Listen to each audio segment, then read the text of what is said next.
నా మాట వినవే. చెప్పకుండా ఉండడమే బెటర్. ఇదేం చిన్న విషయం కాదు.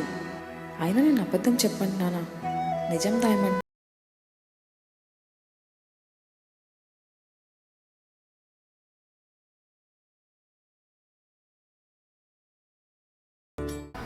అనన్య,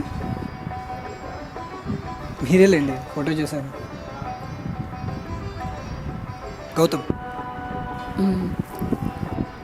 ఫస్ట్ టైం పెళ్లి చూపులా? నాకు కూడా.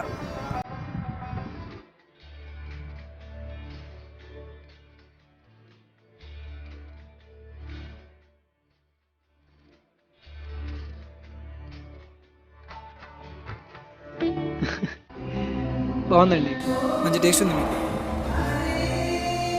అయినా గుళ్ళో పెళ్లి చూపులనే కాన్సెప్ట్ మీకు ఎలా వచ్చింది?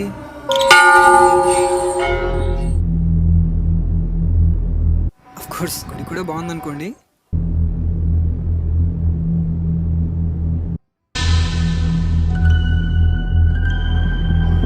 గుళ్ళో అయితే మీకు అబద్ధం చెప్పలేను, అందుకే. అయ్యో అదేం లేదండి, ఐ డోంట్ మైండ్. అబద్ధాలు కూడా అప్పుడప్పుడు చెప్పాలి, ఎందుకంటే అది కూడా పార్ట్ ఆఫ్ రిలేషన్. కానీ ఒక హద్దు మీరితే అబద్ధం మోసం అవుతుంది. అవునా? ఇది ఒక ఎగ్జాంపుల్ చెప్పండి.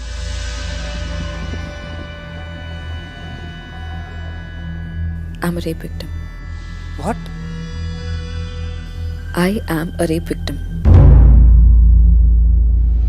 You know what it is? Yes, I do.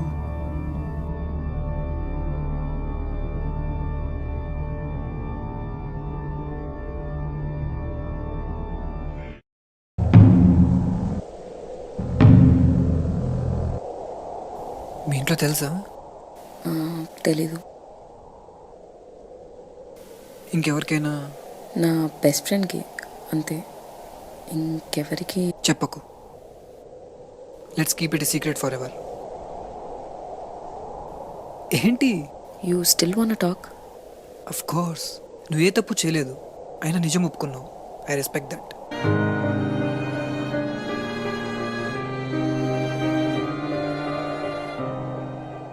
రా. ఎక్కడికి? ఎప్పటి నుండి ఇక్కడే ఉండిపోయాం కదా. Let's move on. 5 భర్తలుండి కూడా కర్ణుడిని కోరుకున్న ద్రౌపదిని పతివ్రతన దేశం మనది. అలాంటిది ఏ తప్పు చేయని చాలా మందిని ఎందుకు చులకనగా చూస్తున్నాం? ఆలోచించండి.